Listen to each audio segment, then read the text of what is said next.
Mag-ingat, ang bitag ni Satanas ay naghihintay sa iyo. Sabi ni Satanas, kapag may pera ka, nasa iyo na ang lahat. Dapat kang magsikap upang magpayaman. Ang sabi naman ni Jesus, mag-impok kayo ng kayamanan sa langit, kung saan walang tanga, walang kalawang at walang magnanakaw. Sabi ni Satanas, maikli lang ang buhay.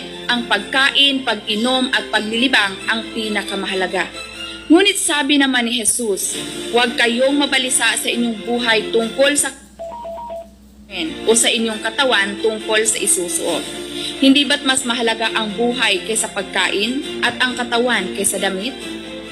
Ang mga salita ni Satanas ay tila kaakit-akit, ngunit ang mga ito ay pawang kasinungalingan na nagdadala sa tao sa kapahamakan.